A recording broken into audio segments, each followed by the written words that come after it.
Es momento de ir más allá de los titulares para explorar a fondo lo que está pasando ahora, en tiempo real. Iniciamos con la información que está surgiendo en este momento desde la Corte Suprema de Justicia con podríamos decirlo, un pequeño cambio, Lorena, con respecto a partidas presupuestarias, originado todo desde la ola de violencia que lamentablemente nos afecta como país. Bueno, esta situación que ayer se dio a conocer y es que los que están buscando es que se puedan instruir en las diferentes direcciones del Poder Judicial, revisar estas partidas presupuestarias, redirigir recursos a diferentes instancias que puedan fortalecer la seguridad de los usuarios y de los funcionarios, eso sí, que no se afecte los servicios de la administración de la justicia que se brindan a la población. La idea es proteger tanto a los funcionarios como a los usuarios que asisten a las diferentes instancias judiciales a realizar pues trámites varios. También se aprobó por parte de la Corte una consulta a la Contraloría General de la República sobre la posibilidad de declarar un estado de urgencia y necesidad.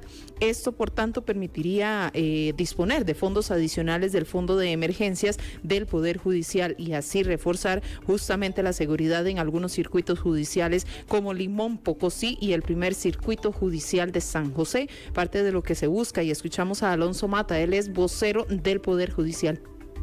La Corte Plena acordó instruir a las direcciones administrativas buscar en las partidas presupuestarias recursos que se pudieran destinar a las acciones dirigidas a fortalecer la seguridad en diferentes sedes judiciales. Todo esto sin que haya una afectación al servicio público. Esta mañana los diputados recibieron en comparecencia a la nueva presidenta de la Caja Costarricense de Seguros Sociales. Estoy hablando de doña Mónica Taylor, en la comisión investigadora precisamente de la institución.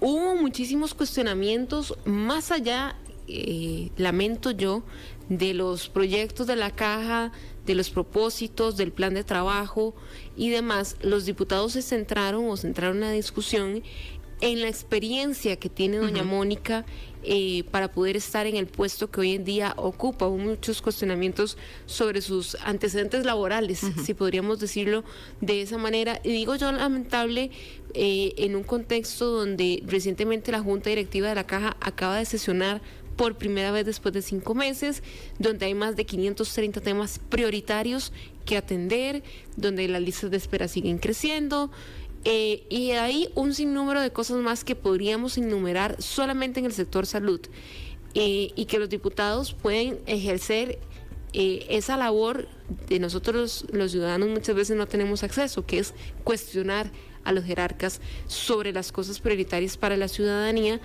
y no sobre si dónde trabajó antes o si tiene la experiencia o no, pero bueno, fueron los criterios en los que se centraron los diputados.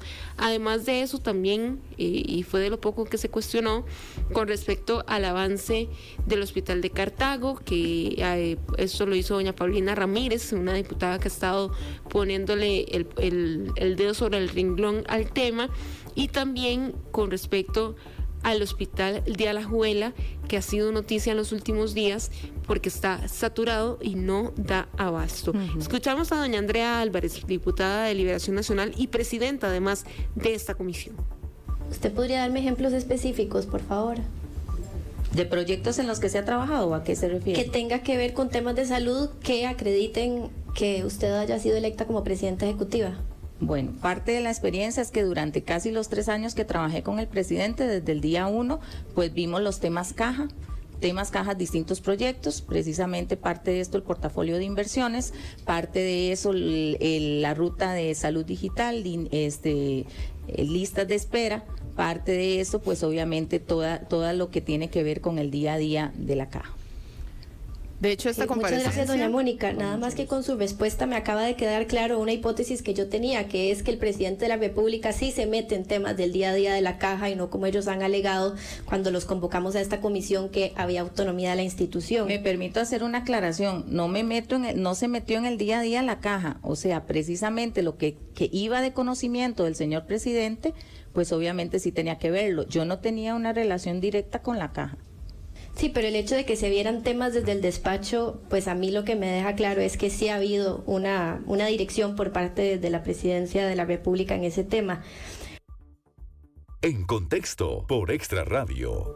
Continúa, empezó a las 9 de la mañana y finaliza a las 11:15. Usualmente la presidenta de la Caja se hizo acompañar de los gerentes también de la institución. Uno de los diputados estaba buscando que ellos también fueran parte de a quienes se les estaba haciendo consultas, y Andrea Álvarez, la presidenta de la comisión, decía que no, que ya ellos iban a tener su espacio en otro momento y que tener a 6, 7 personas ahí en estas 2 horas pues no les iba a permitir abarcar todo lo que querían. Sí, la presidenta inició haciendo una exposición de lo que ella ha visto, de lo que se ha trabajado. Recordemos que tiene 3-4 semanas, y como decía usted, Angie, la semana anterior fue cuando empezaron nuevamente ya a sesionar como junta directiva, así que pues estuvo hablando de algunos proyectos o algunas iniciativas que han buscado paliar la situación en la Caja de Seguro Social. Ya en la parte de los cuestionamientos de los diputados, pues sí, Andrea Álvarez, la diputada Olga Morera,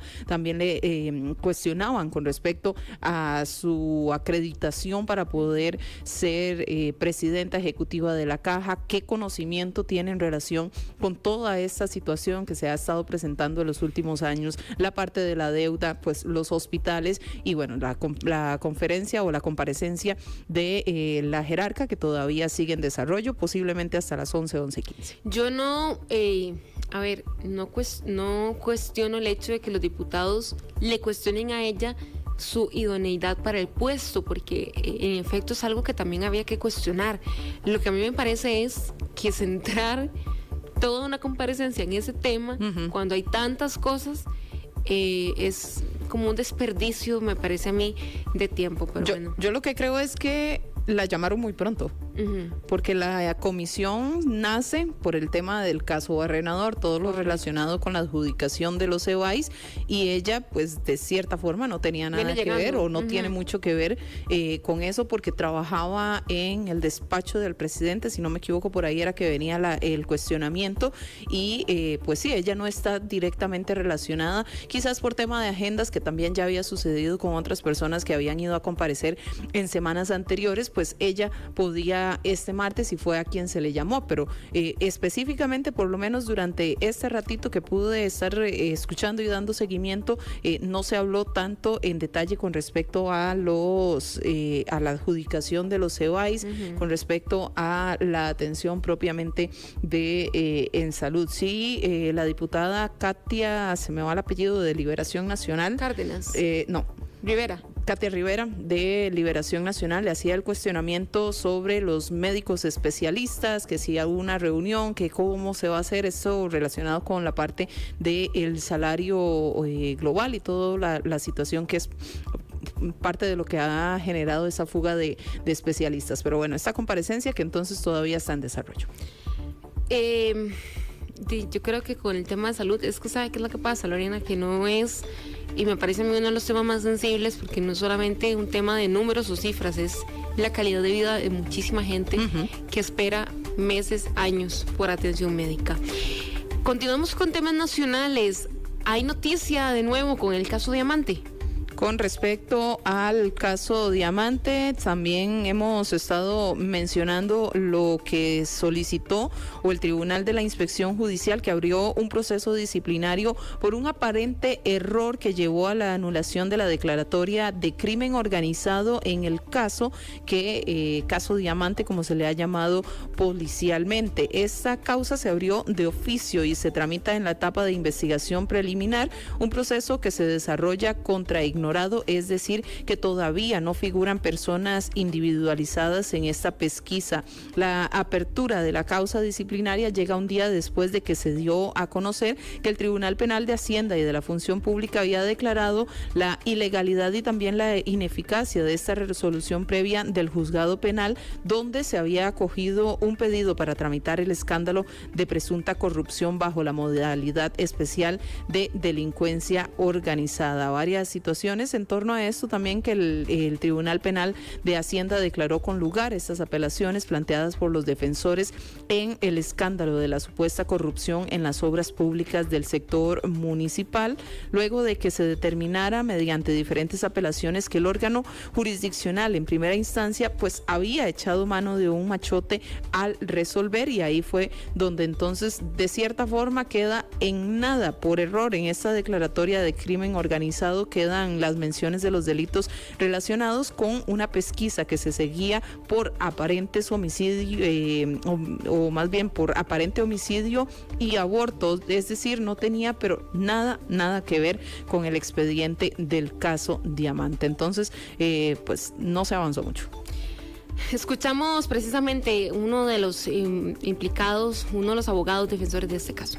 Esto evidentemente va a incidir de forma directa en el caso, especialmente con las siguientes apelaciones asociadas con las intervenciones telefónicas, y esperamos que de una forma u otra, pues todas las partes, incluso las que no apelamos, pues tengamos un beneficio directo en relación con lo mal manejado que se ha venido gestando este caso. Las ministras de la Mujer de Guatemala, El Salvador, Honduras y Panamá, así como también la viceministra de la República Dominicana, participan en este momento de la reunión del Consejo de Jerarcas, donde la jerarca Cindy Quesada presentará el plan de trabajo con acciones para avanzar en igualdad y equidad de género en la región, principalmente en zonas rurales, mares, costas y otras áreas. Costa Rica tiene en esta reunión la presidencia y se prevé que la agenda incluya temas como violencia con los femicidios, una actividad que ocurre en un momento clave. Este año 2025 arrancamos, Lorena, con un año sumamente violento. 6 femicidios ya. 6 femicidios en nuestro país en tan solo 41 días de este año 2025.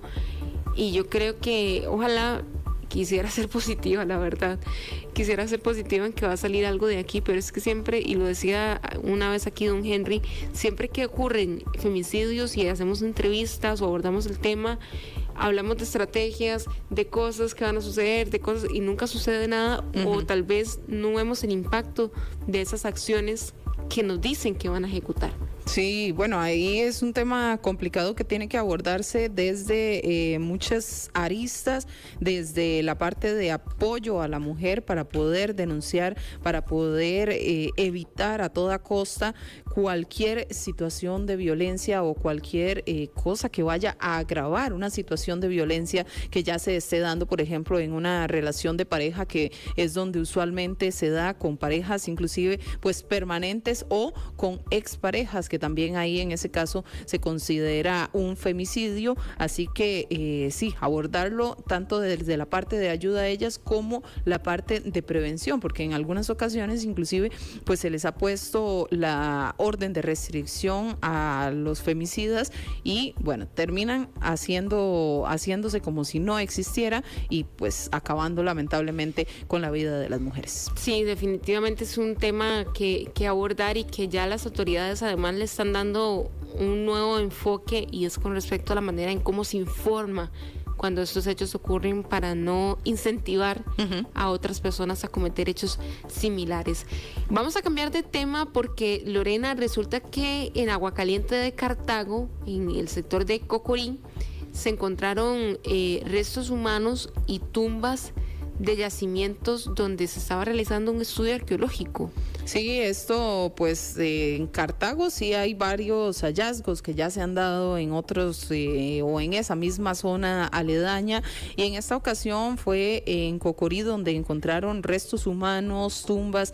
Podemos ver las imágenes inclusive de lo que se logró encontrar en los yacimientos donde se estaba realizando un estudio arqueológico, ya que lo que se pretendía era iniciar una construcción habitacional. El alcalde de Cartago, Mario Redondo, lo que señalaba, eso sí, es que se está solicitando apoyo al Museo Nacional para saber cuál es el tratamiento que se le da, porque señala que se ha estado manejando este hallazgo con mucho secretismo y que más bien debería cuidarse porque es patrimonio, y que debería de una u otra forma pues darse a conocer también a la población como parte de la historia de nuestro país. Escuchamos al alcalde de Cartago, Mario Redondo. Esto es patrimonio nacional, esto es patrimonio arqueológico, patrimonio histórico, cultural de Cartago, y los cartagineses merecemos saber qué se ha encontrado en esta finca, qué tratamiento se le está dando, cómo se va a rescatar esto, y definitivamente estamos pidiendo no solamente al Museo Nacional, sino que estamos pidiendo también a los propietarios de la finca, donde aparentemente están haciendo una urbanización, que por favor informen de inmediato al gobierno local y al pueblo cartaginense y costarricense de qué se ha encontrado ahí, y cómo podemos nosotros velar porque no se afecte y podamos ponerlo a disposición de nuestros equipos, a disposición del pueblo que merece ver su patrimonio, la historia de nuestros habitantes originarios. En Contexto, por Extra Radio.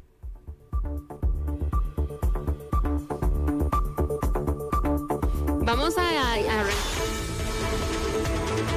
La información y voz. Extra Radio. Quedarnos en la superficie no basta. Ahora profundicemos el análisis y la discusión de lo importante para encontrar respuestas. Vamos a fondo. Vamos a fondo con uno de los temas que tocábamos muy por encimita ahorita en nuestro resumen de noticias nacionales, y es lo que está ocurriendo en el caso Diamante. Ya se encuentra con nosotros don Ewald Acuña, quien es abogado penalista. Don Ewald, ¿qué está? ¿Cómo está? Un gusto saludarlo. Tenía ya, le cuento, bastante rato de no saludarlo. ¿Cómo está? Hola, buenos días. Muy bien, gracias a Dios. Me alegra mucho, don Ewald. Si pudiéramos traducir al español para la gente que tal vez no entiende mucho qué es lo que está ocurriendo con este tema del caso Diamante, que la noticia la generó el día de ayer, que la gente dice, pero bueno, ¿cómo quedó resoluciones diferentes? ¿Qué es lo que está ocurriendo? En muy ABC, si fuera posible. A ver, cuando en el año 2020 la Fiscalía solicita la tramitación del expediente denominado Diamante como un caso de delincuencia organizada, el juzgado penal, la jueza encargada de resolver esa solicitud, agrega al expediente 2 resoluciones con la misma hora, con la misma fecha, con el mismo encabezado, ambas firmadas, pero contradictorias entre sí. Una se refiere a un tema de la muerte de un menor de edad, la otra de manera muy general al caso de la investigación del denominado caso Diamante. Desde el inicio del proceso, cuando se detiene a los alcaldes, los defensores advierten este error. Y no es sino hasta ayer que el Tribunal de Juicio, conociendo de la apelación de los señores defensores, les da la razón y dice que es incomprensible que existan 2 resoluciones de la misma hora, de la misma fecha, con contenidos diferentes, y que ambas deben ser declaradas ineficaces. Esto se traduce en la nulidad de la inexistencia de las resoluciones que justifican la declaración de delincuencia organizada, y tiene un efecto secundario. Y es que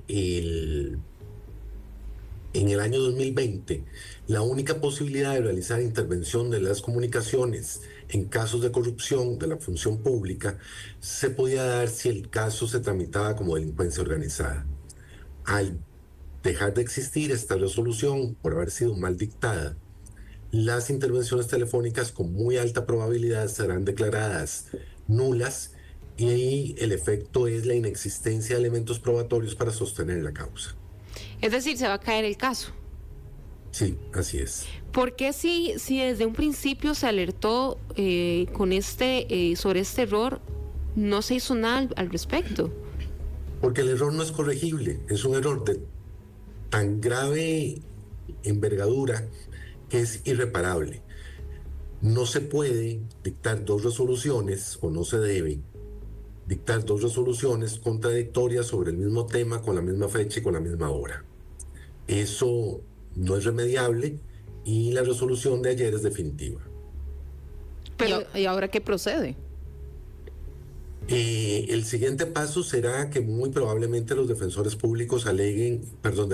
técnicos aleguen la ineficacia de las intervenciones telefónicas, esta sea acogida y se excluya del expediente todo lo que tiene que ver con las intervenciones telefónicas y las pruebas que deriven de las intervenciones telefónicas. Pero ese error tiene nombre y apellidos. Efectivamente, el de la jueza que firmó las 2 resoluciones. Y no cabe, pregunto, un proceso en contra de la jueza. O sea, yo creería... Hoy trascendió que se está iniciando un proceso en la inspección judicial, que es la que se encarga de las causas disciplinarias de los funcionarios judiciales, y habrá que esperar si el Ministerio Público llega a valorar el dictado o la apertura de un expediente por el delito de prevaricato. Ahora, don Ewald, ya usted nos dijo cuáles serían los pasos a seguir. Habrá gente que se pregunta, bueno, no se puede abrir una nueva causa contra estas mismas personas involucradas por el caso Diamante, volver a la recolección de indicios, pero si las pruebas son meramente en su mayoría intervenciones telefónicas, ya sería poco también que hacer a estas fechas. No se puede abrir un nuevo expediente y simular que se hace una investigación nueva, porque ya la prueba que existe será ineficaz y la que derive de ella también. Hay un principio que hay que entender, y es que los juicios deben ser justos, es decir, deben ser conforme a la ley. Si un juez no cumple con lo que le obliga la ley, no puede trasladarse la responsabilidad a los imputados, cualquiera que sea el caso. Ok, entonces, en resumen, don Ewald, eso fue 2022, 3 años que van a quedar en nada.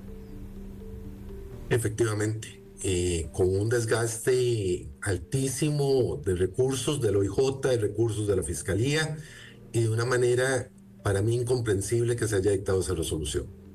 Igual le agradecemos muchísimo su tiempo por atendernos a esta hora de la mañana, que sabemos que usted tiene una agenda bastante complicada, así que muchísimas gracias por atendernos y ayudarnos a nosotros y por supuesto a todos los oyentes a comprender qué es lo que está ocurriendo con este sonadísimo caso. Gracias, don Ewald. Gracias a ustedes y que tengan buen día. Igualmente. 10:55 de la mañana, vamos a una breve pausa y ya volvemos con más de En Contexto.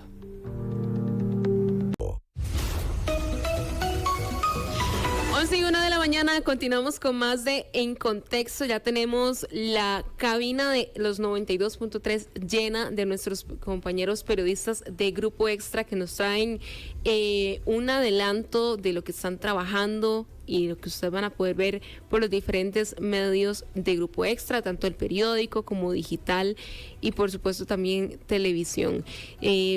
Ya está con nosotros también Cristian Fallas, que justo, Cristian, teníamos una entrevista con don Ewald Acuña de lo que está ocurriendo con el caso Diamante, que es como un poco frustrante saber que 3 años de investigación van a quedar en absolutamente nada. Buenos días. Muy buenos días para todos, compañeros y compañeras. Y bueno, lamentable, el Poder Judicial no da pie en bola. Un caso tan complejo como ese, 3 años de la Administración de Justicia, lo que significa eso para que al final, como decimos popularmente, se caiga. Eso creo que ya está muerto. Es una prueba que no puede utilizar el Ministerio Público, me refiero a las escuchas telefónicas, porque esto fue declarado como crimen organizado en un machote de un caso de aborto y de homicidio.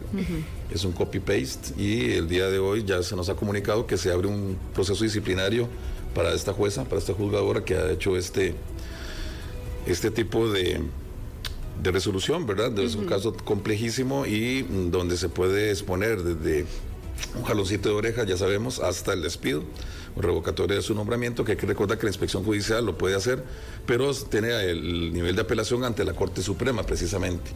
Y eso es lo que hay que visualizar, es lo que se viene hacia adelante para el Ministerio Público, que va a tener poca maniobra para poder salvar este caso y poder enmarcarlo en crimen organizado, porque esta prueba ya no se puede utilizar. No es así como, sí, mira, nos equivocamos, traigamos la prueba. No, vamos, aquí no pasó nada, ahora sí es crimen organizado, ya eso no se puede utilizar. Entonces, ¿qué prueba va a tener el Ministerio Público para poder involucrar a los alcaldes y alcaldes con este tipo de supuestas dádivas? Ahora, Cristian, estamos hablando de una jueza experimentada. Bueno, no sé. ¿Se supone? Creo que se supone.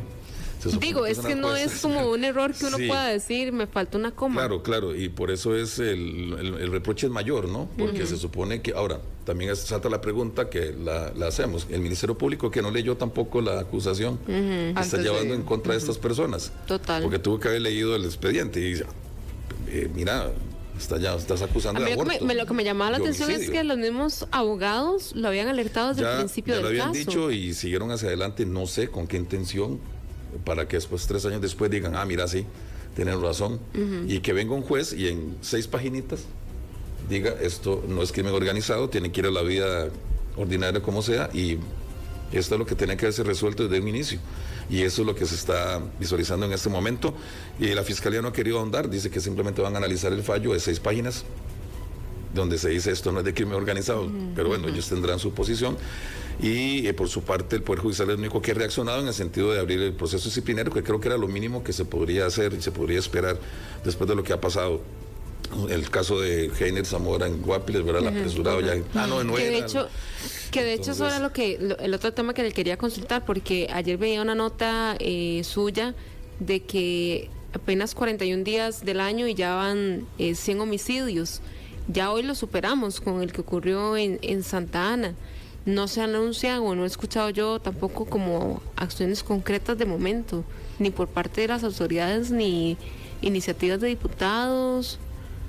Sí, y bueno, lo más es que siento yo que se están tirando la pelotita. Correcto. Es que los magistrados mismos dicen, nosotros no tenemos vela en el entierro de esta inseguridad, el otro se hace el esfuerzo, pero no alcanza. No sé, como debilitar al Poder Judicial de una u otra forma, y ese es el escenario que tenemos ahorita. Entonces la Administración de Justicia, por un lado, que no da pie en bola, y luego la seguridad, que tampoco vemos una política clara y que vaya a pasar esto. Más bien, creo que vamos a cerrar con más homicidios que el año pasado. Dice don Randall Zúñiga, hablando ya en Guapiles, que el 2023, que fue el año récord, con 905 homicidios, luego 880 el año pasado, que ese probablemente vamos a llegar a los 1000. Si seguimos en esta tendencia, o sea, es sumamente preocupante. Y ahora también sale la pregunta, ¿y quién está administrando la justicia también? Y vea lo que está pasando. Entonces, ahí se está concatenado estos dos poderes de la República, y ese es el que reclamo que hacemos los ciudadanos, creo yo.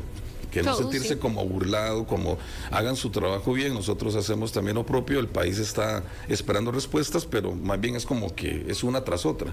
Y ahora habrá que ver las consecuencias que tiene esta juzgadora y qué va a hacer el Ministerio Público para tratar de salvar este caso Diamante, donde todo apuntaría a que estas personas van a quedar sobreseídas. Esa es la salida probable, porque habría que ver qué nos ha explicado Newell que es prácticamente, técnicamente pegado imposible. Con chinches, como decimos popularmente. Correcto. Porque las escuchas telefónicas es la prueba madre, es la prueba clave, porque exactamente es donde se pueden involucrar las personas y ya no se puede utilizar. De hecho, el mañana siguen las audiencias en Goicoechea, este caso Diamante, por unas apelaciones que se habían presentado, pero creo que sí es inaudito, es increíble que los mismos defensores dijeran, vean, casi que estaban alertando, subsanen esto y seguimos adelante. No lo quiso hacer el Poder Judicial, ellos hacen lo suyo con sus representados, y bueno, imagínense ustedes, a los alcaldes acusados de aborto. Sí. No tiene nada que ver una cosa con la otra. Nada que ver. O sea, hay que poner. Eso es lo que está poniendo. Estamos trabajando en esas informaciones. Muchísimas gracias. Gracias. Todo gusto. Tenemos también con nosotros a Daniel Suárez de Diario Extra, y es que, Daniel, el tema de los botaderos, desde el año pasado, recuerdo en una conferencia de doña Mari Munive que decía, ya literal nos cae la basura encima porque no sabemos hacia dónde llevarla. El botadero La Carpio ya no podía funcionar más, el del Guaso igual, y ahora la opción es Limón. Buenos días. Buenos días, Angie, buenos días, compañeros, compañeras, buenos días a todas las personas que nos siguen a través de todas las plataformas de Grupo Extra. Para poner un poco en contexto y sin hacerle publicidad al programa, la semana pasada Diario Extra adelantó que la empresa encargada de gestionar los residuos de la Ganadera Metropolitana, EVI, tenía pensado enviar los residuos de la GAM hacia Limón. Debido a que la Carpio ya está cerrada, ya es una zona de transferencia de residuos, y solo queda en la GAM el botadero del Guaso, que queda en Acerrí. Resulta que al cerrar la Carpio y quedar solo el Guaso, el agotamiento de ese relleno sanitario se hizo de manera más rápida. Claro. Entonces, hace año y medio tenía 11 años de vida útil, y el año pasado se confirmó que apenas tiene 3.5. Wow. O sea, se volaron 7 años en cuestión de unos meses nada más. Entonces, la empresa, que tiene varios botaderos en el país, dice que la opción más fiable en este momento, la opción más más concreta sería enviar los residuos hacia Limón, que ya lo están haciendo. Es una pequeña parte porque la gran mayoría sea para el Guaso, pero una pequeña parte del residuo está yendo para Limón. La alcaldesa Ana Matarrita conversó con nosotros y nos señaló su descontento, y precisamente por esto mañana va a tener una reunión a las 8 de la mañana con los alcaldes del Caribe para poder conversar sobre el reclamo que van a hacer la empresa EVI al Ministerio de Salud. El problema es que, bueno, después de esto ya los diputados reaccionaron. Por ejemplo, Catherine Moreira y Jason Valverde, los dos liberacionistas, los dos de Limón, señalaron que era culpa del Poder Ejecutivo, era culpa del Ministerio de Salud no tener un proyecto claro ante la crisis de botes de basura que vivimos actualmente. El problema es que la ministra de Salud, Mary Munive, señala que la respuesta ya la había planteado el Ministerio de Salud, pero los diputados no quisieron acatarla, que era el plan de regionalización de residuos. Ese plan lo que hacía era que le da la potestad al Ministerio de Salud para que el Ministerio de Salud diera el permiso de uso de suelo para abrir nuevos botaderos. Entonces, actualmente existen dos proyectos, uno en Turrucares de Alajuela y otro en Mora. Que ya los vecinos se han protestado. Los vecinos y los gobiernos locales están en contra de estos proyectos. Entonces, como la municipalidad no da el permiso de uso de suelo, no se pueden hacer los rellenos y la basura se va para Limón. Ok. Ahora, el hecho de llevar la basura hasta Limón, supongo también un incremento de costos. Es correcto, es un incremento de costos, pero la empresa nos confirmó que de momento ese costo no se va reflejado en las municipalidades porque ya tiene un contrato vigente, entonces lo va a asumir la empresa EVI. Sin embargo, las municipalidades que vencen contrato pronto sí van a tener una nueva tarifa.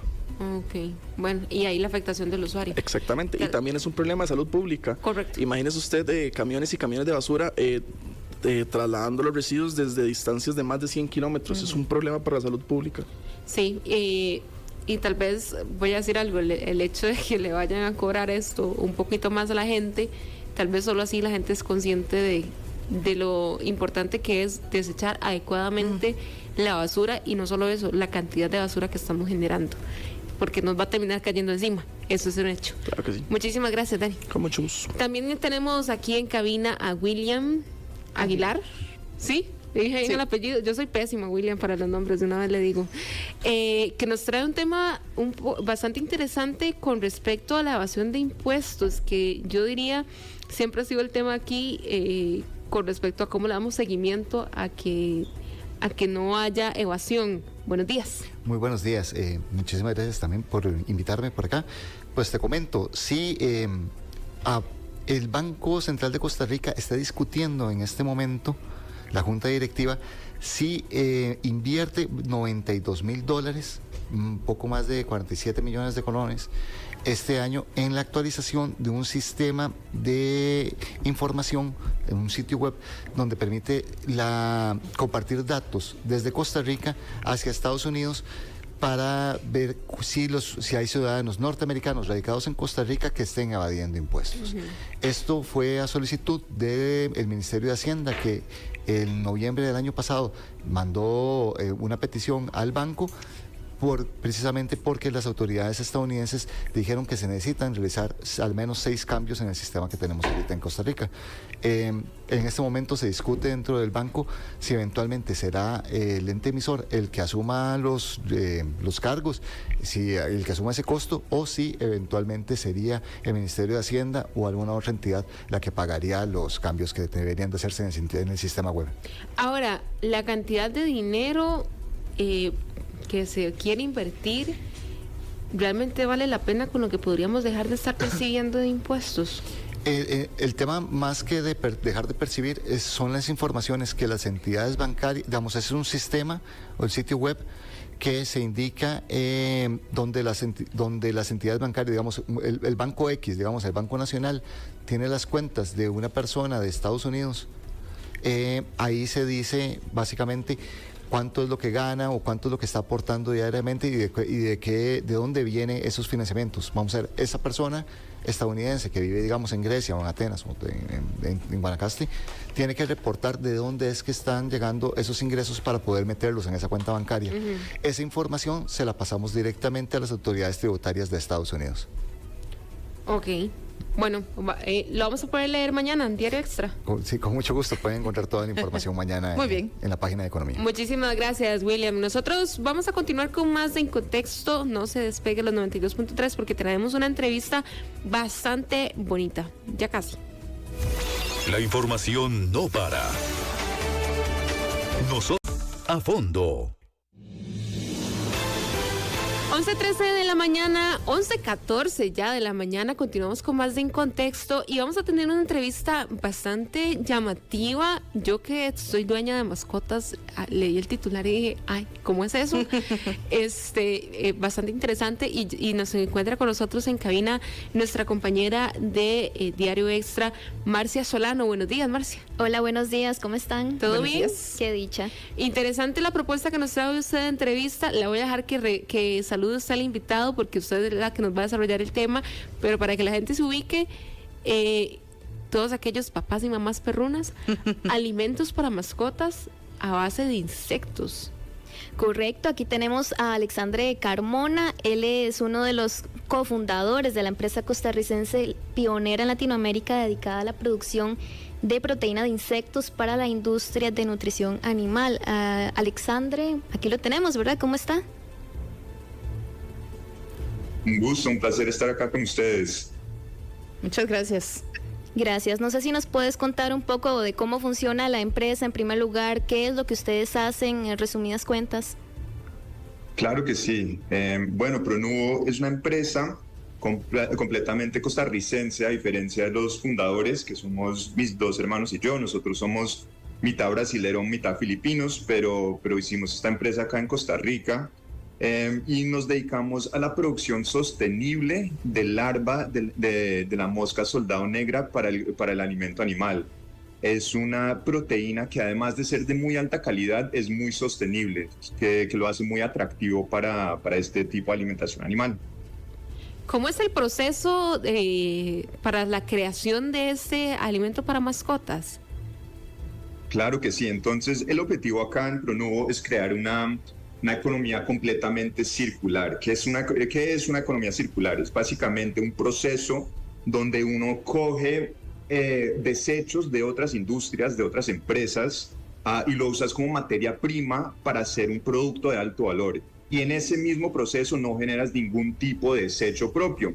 Entonces, ¿cómo aplicamos esa economía circular en nuestra empresa? Nosotros cogemos el desecho orgánico, el desecho de fruta, de todas las plantas que procesan frutas en el área de Guapiles, en el área de Limón, afuera del GAM, y usamos eso como alimento para nuestras larvas de mosca.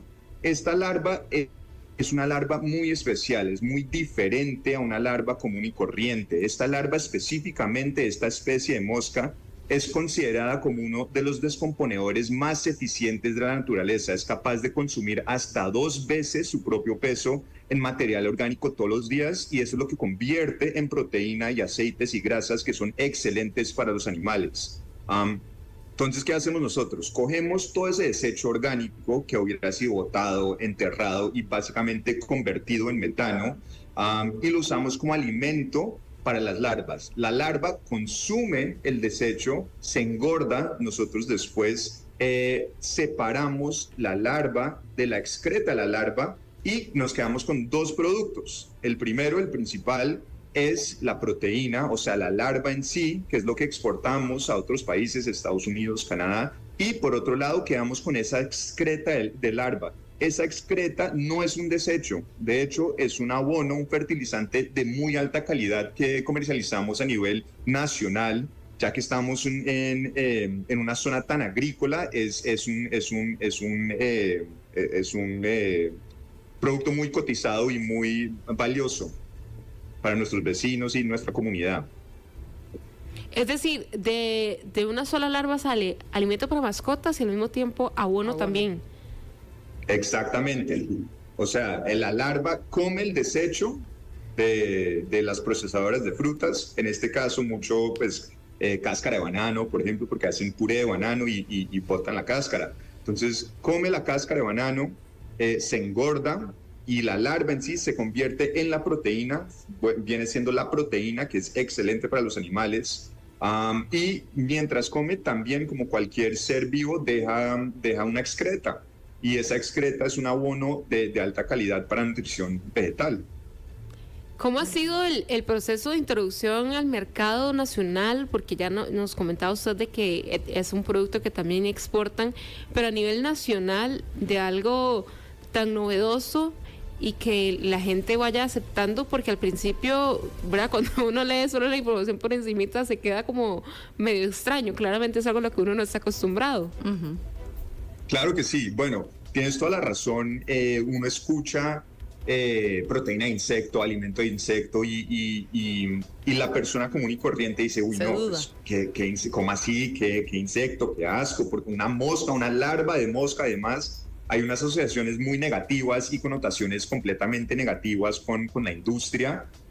Lo bueno, y esto se relaciona a la pregunta que recibimos mucho, es por qué unos hermanos brasileños-filipinos están montando una empresa en Costa Rica, y es el aspecto sostenible de este país. O sea, Costa Rica, o sea, yo sé que todos los ticos lo tienen muy claro y afuera de Costa Rica también lo tienen muy claro. Es un país que pone ante todo su dedicación al medio ambiente. Es un país que ha logrado la deforestación, es un país que es modelo de la energía renovable. Entonces, un concepto que introduzca una proteína que no necesita espacio horizontal, porque nosotros aplicamos lo que son las granjas verticales, no horizontales, entonces no causamos ningún tipo de deforestación. Es un proceso que no requiere mucha energía, es un proceso que no requiere agua para su producción, a diferencia de otros tipos de proteína como la soya, la harina de pescado, hasta la carne bovina, que requieren muchos recursos naturales para su producción. Nosotros no lo necesitamos, somos muy sostenibles y esa es la base, la fundación de todo nuestro modelo de negocio. Entonces, en ese sentido, Costa Rica se alinea completamente con nuestra visión. Un país verde, un país amigable con el medio ambiente, y la gente que se ha criado con esa mentalidad acepta muy bien este tipo de negocio. Entonces, aunque es un insecto, una cosa un poquito diferente a lo que se acostumbra el latino y el tico, la visión macro sí va completamente alineado con el espíritu de este país. Entonces, por eso hay aceptación.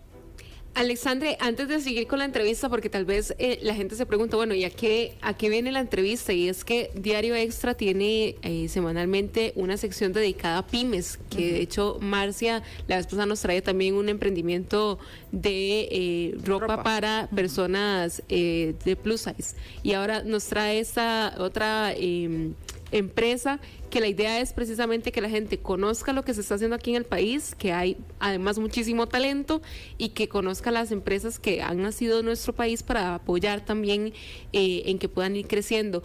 Yo, como madre perruna que soy, tengo que preguntar cuáles son los beneficios además para los animales, y de una vez pregunto, ¿solo es para perros, hay para, qué sé yo, gatos, o a qué tipo de animal le apuestan con este alimento? Claro, excelente pregunta, y vale la pena decirle a todos los padres, madres perrunos, que esta proteína es excelente para sus hijitos, para sus mascotas. Además de ser hipoalergénico, es una proteína que pues tiene un porcentaje de proteína cruda altísima.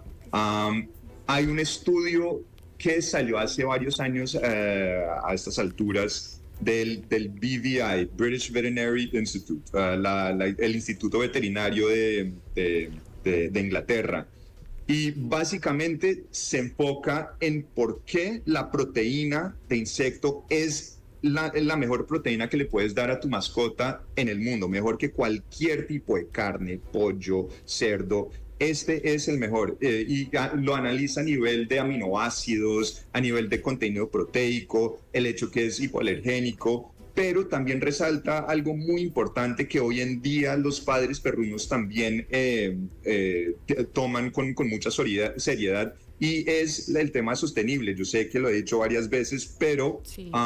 Yo creo que hay un sentido más bonito en comprar un producto que, además de ser muy bueno para tu mascota, sea bueno para el mundo, y ese es el plus de comprar un producto que sea a base de insectos en vez de otros tipos de proteína. Yo me podría entrar como en la parte científica de por qué es bueno y qué son los beneficios, pero yo creo que en grosso modo ese es el beneficio. También, contestando otra parte de tu pregunta, no es solamente para perros, esto ya está presente en comida para gatos, comida para pescados, en fin, cualquier tipo de animal lo podría comer y es excelente para cualquier especie animal, solamente que nuestra producción es tan bajita que no podemos atender a todos los mercados de todas las especies animales. Entonces nos estamos enfocando básicamente en dos, mascotas y acuicultura.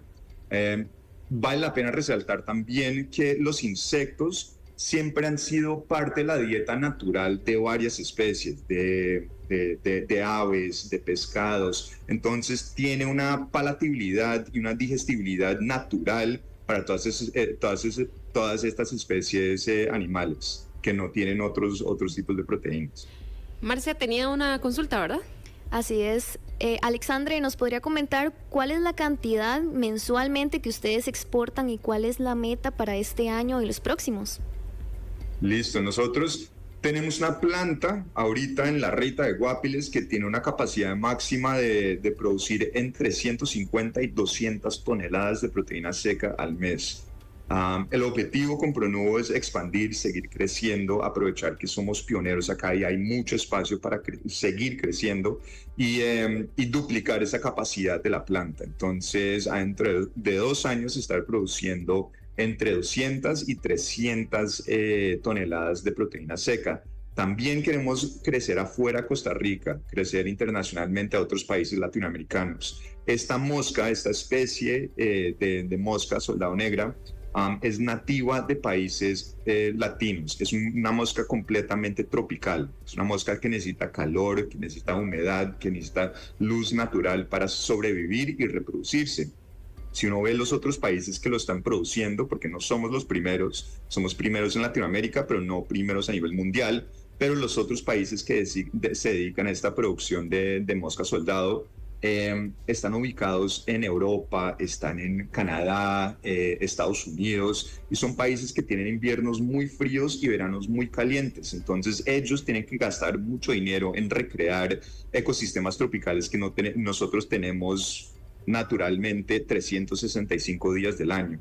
Entonces queremos aprovechar ese beneficio, esa ventaja que tenemos y expandir por otros países latinoamericanos. Perfecto. Y Alexandre, lo más importante antes de despedirnos, las personas interesadas, ¿cómo pueden contactarlos o dónde podrían conseguir el alimento? Claro que sí. Nosotros tenemos una página web www.pronuvo.com. También estamos en Instagram bajo Pronuvo Latam. Nos pueden escribir ahí. En la página tenemos número, tenemos un correo. Y cualquier persona que esté interesada hasta en conocer más lo que estamos haciendo nosotros, por favor, escríbanos, porque no estamos acá solamente para vender, sino también para crear conciencia de este producto innovador. Excelente. Muchísimas gracias, Alexandre, por el tiempo. Muy amable. Listo, gracias a ustedes.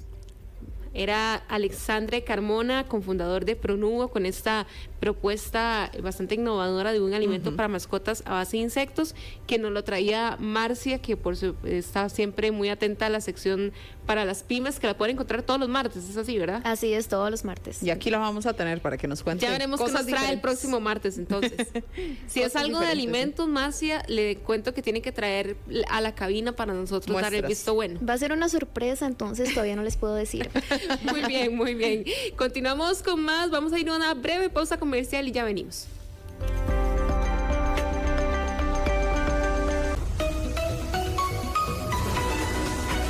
Es 11:32 de la mañana, se me ha ido rapidísimo el programa el día de hoy y vamos a continuar con más información porque hay un tema con un proyecto de ley que busca sancionar las estafas piramidales. Y nos trae la información nuestro compañero Jeffrey Naranjo con respecto a cómo quieren castigarlo o cómo lo harían. Esto es lo que proponen.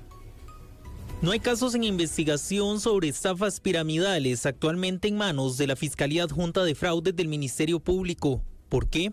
Según esta instancia judicial, estas denuncias son tramitadas en la modalidad de estafa general y además muchas veces la falta de precisión de datos en la denuncia dificulta encasillar este tipo de fraudes. ¿Cómo presentar entonces la denuncia e incluso evitar caer en estos engaños? Muchas personas lo que vienen a denunciar y que eso dificulta la investigación es que me contactaron a través de una red social. o fue por medio de una llamada telefónica y entonces me dijeron que invirtiera y me dieron un número y demás. Entonces la persona no sabe con quién está invirtiendo. Ver, por lo menos en este tipo de estafas, la ganancia. Normalmente la ganancia es totalmente desproporcional al capital invertido. Uno de los casos que mayor peso tuvo en cuanto a estafas piramidales fue la denuncia presentada en 2021 contra aparentes involucrados con la estructura internacional Pietra Verdi, que operaba bajo esta modalidad.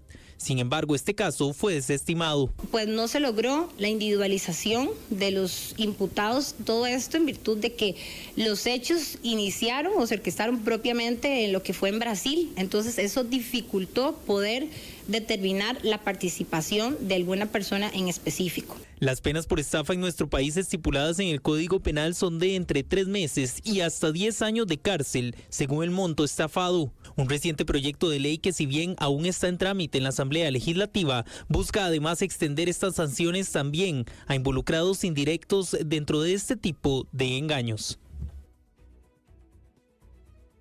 Son las 11:34 de la mañana. Bueno, un tema al que también estaremos pendientes. Sabemos que hay personas que tienen a veces un poquito de desconfianza en este tema. Otra área también que vamos a repasar, y en este caso con nuestro compañero Diego Arce, son diferentes obras que se han estado realizando en la gran área metropolitana. Escuchamos el reporte. Una serie de obras en distintas vías del gran área metropolitana pondrán a prueba la paciencia de los conductores. Empezaremos en Circunvalación. Trabajos para mejoras en la iluminación del túnel que comprende la conexión entre Goicoechea y Calle Blancos presentará hasta el próximo 10 de abril el paso regulado en la zona. De momento se recomiendan rutas alternas, debido a que solo estarán habilitados los carriles externos en ambos sentidos, por los trabajos de la Compañía Nacional de Fuerza y Luz. Siguiendo con el recorrido en la misma vía de tránsito, llegamos a los primeros trabajos en Atillo, precisamente Atillo 6.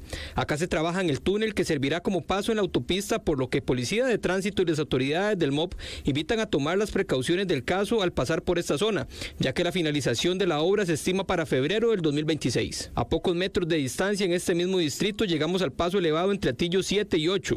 Acá una serie de trabajos se realizan desde finales del año anterior y se estima que las obras tarden 15 meses, por lo que esta estructura estaría habilitada a inicios del 2026. Que se invierten todos los impuestos al ruedo, impuestos a los combustibles, ustedes pagan. En este momento estamos finalizando una obra que viene a lo que es dinamizar el paso, lo que es Circunvalación, con una inversión total de cercano a los 16.000 millones de colones. Otra obra que está rozando Circunvalación son los trabajos entre el cruce del puente Juan Pablo II y La Pozuelo, donde se elabora un carril exclusivo para la entrada a La Uruca y que sirva para descongestionar el acceso a Heredia. Esos trabajos se extenderán por 3 meses, por lo que la finalización de la obra se prevé para mayo de este año. Finalmente, otra obra que se acerca a la capital son los trabajos en Barrial de Heredia.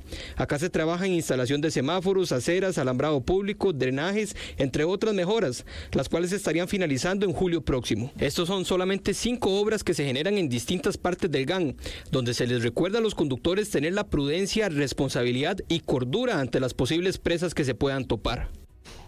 11:37 de la mañana, Lorena, déjeme decirle que de verdad, paciencia. Es cierto lo que dice Diego. Sí, ayer me tocó ir por La Pozuelo, donde están también realizando obras, y era un parqueo, es poco decirlo, de verdad que mi admiración y respeto para la gente que se enfrenta a eso todos los días de la semana.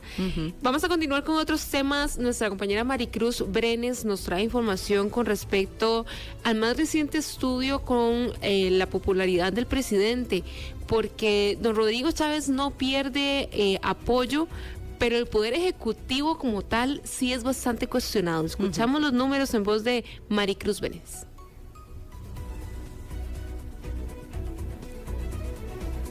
De acuerdo con un estudio del Observatorio de Comunicación Digital de la Universidad Latina de Costa Rica, el Poder Ejecutivo enfrenta malos comentarios en las redes sociales, mientras que el presidente de la República se mantiene con comentarios positivos. Un claro ejemplo de ello es que Rodrigo Chávez tiene un 44.1% de comentarios positivos, mientras que el Poder Ejecutivo registra 52.7% de comentarios negativos. Hay un comportamiento muy diferente de cómo los cibernautas se refieren, por ejemplo, a la figura del presidente Chávez, En este caso, prácticamente 4 de cada 10 comentarios les son favorables, y muy diferente, por ejemplo, cuando se habla del resto del Ejecutivo, en este caso de sus ministros, viceministros, presidentes ejecutivos, ¿verdad? Mientras el 44% da apoyo al presidente Chávez con comentarios favorables hacia él y su gestión, la mitad de los comentarios son negativos hacia los jerarcas a cargo de las diferentes carteras del país. ¿De qué sirven o afectan estos comentarios en la política? El discurso en las redes sociales es muy importante en campaña electoral. Ya hemos visto en Estados Unidos, por ejemplo, el Cambridge Analytica, donde se utilizaron las redes sociales para manipular la elección de las personas en busca de un resultado específico. Sin duda alguna, la forma en la que los troles, los generadores de contenido, la desinformación avanzan en las redes sociales puede generar un resultado de que la balanza se incline hacia un lado o hacia el otro en el proceso electoral. Otro de los puntos a tratar o valorar por quienes navegan en redes sociales, de acuerdo con Bonilla, es que les cuesta aprenderse los nombres de los ministros y algunos de los más relevantes están fuera de la administración. Hoy trasladamos la sala de redacción a la cabina de los 92.3 porque se nos llenó la cabina, y lo más bonito es que está llena de mujeres porque somos tan poderosas que lideramos aquí todos los proyectos de la tarde de Grupo Extra, así que eso me encanta. Voy a iniciar con el orden de programación para ir orientando también a los oyentes de todo lo que pueden ir encontrando en Extra TV a partir de la 1:30 de la tarde, que es la primera edición de noticias, y que Ana Lucía es la coordinadora y nos va a contar un poquito de todo lo que los oyentes van a poder ir a ver a Extra TV a partir de la 1:30. Muchísimas gracias más bien por invitarnos a este espacio que se ve bien bonito, lleno de mujeres, ¿verdad? Sí, ¿verdad? Qué bonito, mujeres al poder de este año. Bueno, yo les quiero contar que a la 1:30 vamos a tener muchísima información. Entre ellos está el tema de que el Poder Judicial abre una acción disciplinaria contra una jueza que compromete el caso Diamante. ¿Qué fue lo que sucedió? Pues ella ingresó resoluciones relacionadas a crimen organizado en un tema de dádivas que no tiene que ver absolutamente nada. Llega otro juez, anula esas declaratorias y el juicio prácticamente puede quedar impune. El caso Diamante, ¿verdad? Correcto, eso es lo más delicado que está sucediendo. ¿Qué vamos a hablar? ¿Qué pasa con esta jueza? ¿Qué va a pasar con ella? Bueno, pues le contamos que el Poder Judicial va a abrir esta acción disciplinaria. De igual forma, un juez coordinador urge también fortalecer la inspección judicial. Esto en el caso de que alguna persona funcionaria realmente entienda que esto es algo serio y no es solamente te mandamos un mes para la casa y esa es la forma disciplinaria, no. Urge también reforzar esas sanciones y esas medidas. Estamos con ahí en ese tema. También les cuento que vamos a hablar sobre un estudio internacional de marihuana que indica que los niños y las niñas pueden ser ahora los más afectados, no por consumirla, sino por solamente olerla, no solamente por estar en un entorno donde la consuman, digamos. Correcto, solamente por estar cerca de un entorno en el cual ellos están viendo afectados. Como era con el cigarro. Exactamente, eso les iba a decir. Anteriormente hablábamos de los fumadores pasivos, ¿verdad? Que era con el tabaco. Ahora sirve, o ahora aplica más bien para los de vapeo, y ahora lo estamos viendo en un estudio internacional con casos con marihuana. Qué dicha que lo dijo Ana Lu, porque yo le iba a preguntar sobre el vapeo, porque justo era un tema en redacción que conversábamos Lorena y yo un día de estos, de que si está prohibido, que ahí les dejo la pregunta para que una vez aborden el tema.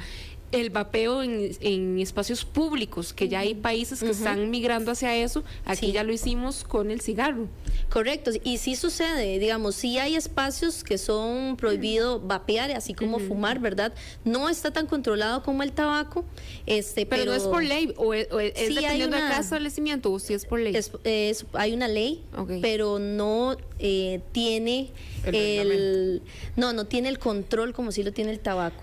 No son los mismos lugares, pero sí. Había un proyecto de ley o modificaron la ley para que todos los lugares donde estuviera restringido el tabaco también fuera de vapeo, correcto. Ese fue el reciente reglamento de vapeo. Pero es interesante porque ustedes y yo podemos identificar un poquito el olor a cigarro. Pero ¿cómo hacemos con el vapeador? Me huele riquísimo, ¿verdad? Entonces, estamos abordando ese tema.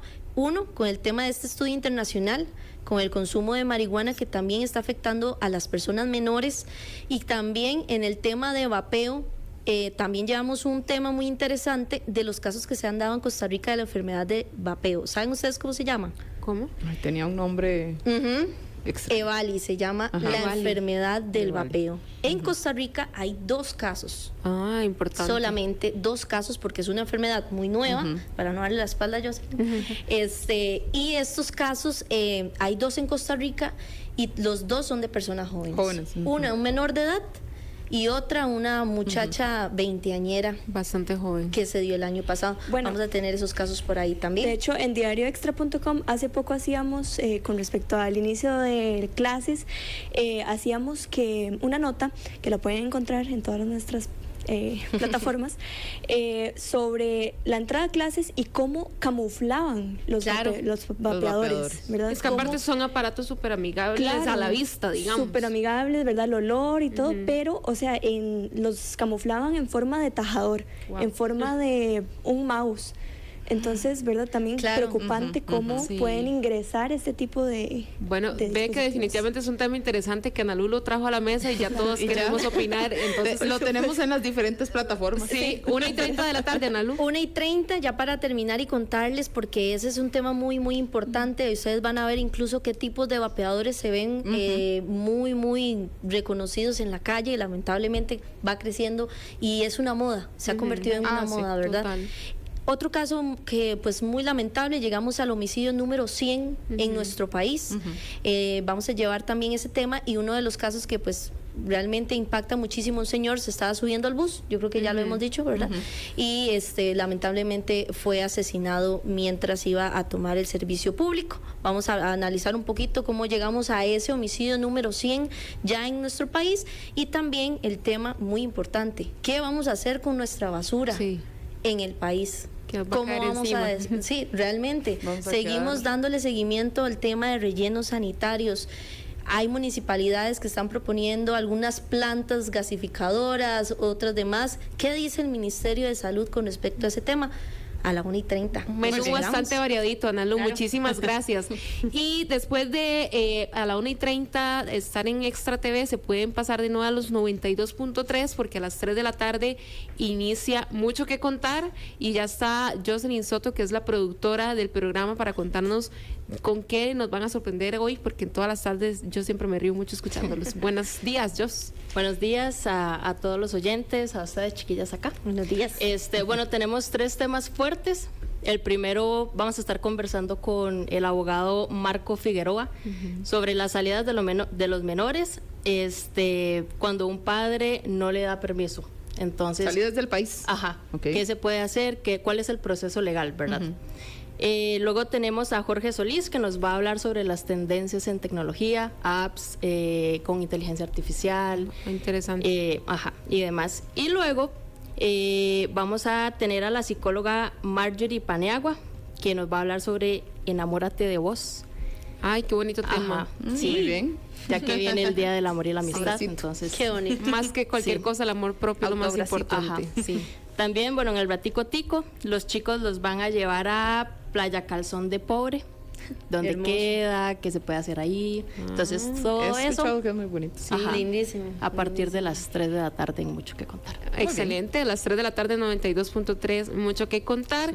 Y si ya está en casita y se quiere tomar un cafecito y estar cómodo, como dice uno, en el sillón, comiéndose una chorreada, un cafecito y poner el televisor, a las 4 de la tarde llegó la hora, y se encuentra con nosotros Vivi Víquez, que nos trae todos los detalles de lo que tienen también para hoy, que es parte también del programa y de la oferta que tiene Extra TV. Gracias, chicas. Sí, en el programa el día de hoy vamos a hablar de qué sensaciones nos pueden generar los anteojos que usamos en nuestra vista. No sé si a alguna les ha pasado como que tal vez siempre vemos el bordecito, o tal vez necesitamos un lente especial, y todos esos detalles nos va a acompañar un experto que nos va a hablar sobre eso.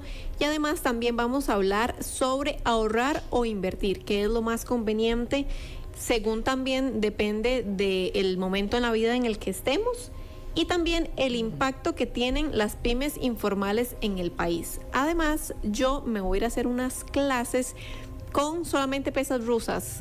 Entonces es una disciplina que solamente se dedica a hacer tipos de ejercicios que solo utilizan ese tipo de pesas rusas. Es una disciplina que se desarrolla a nivel mundial, evidentemente se fundió en Rusia, entonces ahí vamos a hablar un poco de la historia y también vamos a ver qué tal es el ejercicio. Las pesas rusas son los redonditos, los kettlebell, ¿verdad? Ajá, exacto. Los que conocemos como kettlebell. Exactamente. Sí, ahí vamos a hablar, bueno, se conocen como pesas rusas. Los que hacen ejercicio. Pesas rusas. Usted estaba esperando a que yo lo encontrara en Google, ¿verdad? Yo no la conozco en ninguna de las dos formas. Yo ya lo encontré en Google. Sí, esas pesas se conocen justamente como pesas rusas porque se originaron en Rusia, pero hay toda una disciplina que se basa en alrededor de ese tipo de pesas, entonces vamos a hablar de eso. Bueno, interesante. Entonces, informados y al mismo tiempo ejercitados todos a las 4 de la tarde, llegó la hora. Y Fabiana Conejo de nuestro departamento digital, que nos pasan informando. Ella es de toda hora. 24/7, eso iba a decir, es 24/7. Aquí abarcamos de todo un poco. Bueno, yo volviendo un poco al tema de que comentaba Ana Lucía que vamos a ver en Extra TV, volvemos un poco al tema del hombre que fue asesinado mientras subía en un autobús, ¿verdad? El compañero Byron Agüero pudo conversar con el centro educativo, porque esto pasó al frente de un centro educativo, ¿verdad? En Santa Ana, volviendo como a la preocupación de los estudiantes. Y básicamente, bueno, desplegaron todo un operativo para que los estudiantes pudieran ingresar de verdad seguros, o al menos con esa seguridad de que las autoridades iban a estar ahí. De 660 estudiantes que matricularon, solo 172 fueron. Sí, por supuesto, ¿verdad? Claro. Con las personas. No, por supuesto. De hecho, padres de familia comentan en redes sociales que no lo cerraron. ¿Es público? ¿Es privado? Es público. Sí, es público. Sí. Es público, sí. Sí, y muchos en redes sociales, claro, muestran la preocupación y el temor, que por más de que estén las autoridades, y por supuesto, ¿verdad? Necesitan esa seguridad. Bueno, también algunos de los accesos fueron cerrados, las ventanas fueron tapadas, pero eso tampoco quita el hecho, ¿verdad? De que ya haya la inseguridad. Sí. Bueno, y también pueden encontrar con respecto al informe número 26 del Observatorio de Comunicación Digital de la Universidad Latina, y hemos estado sacando bastantes notas sobre esto, algunos de los comportamientos de los usuarios en justamente las plataformas digitales. En la nota tenemos también cuáles son algunas de las mujeres que recibieron, bueno, viendo esta sala con puras mujeres, ¿verdad? ¿Cuáles fueron las mujeres en la política con más ataques en redes sociales? Entonces, ahí pueden ver todos los análisis, todos los niveles de violencia política y comentarios negativos que recibieron estas diputadas. Por ejemplo, la más fue Joana Obando, la diputada de PLP. Es quien encabeza esta lista, ¿verdad? Seguida por otras figuras como Andrea Álvarez, la diputada del PLN, Pilar Cisneros y Marta Costa. Bueno, entonces bastante información que leer, entonces, Fabi. Exactamente. Muchísimas gracias y muchas gracias a todas, chicas, por venir a la cabina de los 92.3. El oyente tiene un menú bastante variado para hoy en la tarde, no hay excusa para no estar informado y al mismo tiempo entretenido. Nosotros continuamos con más de En Contexto.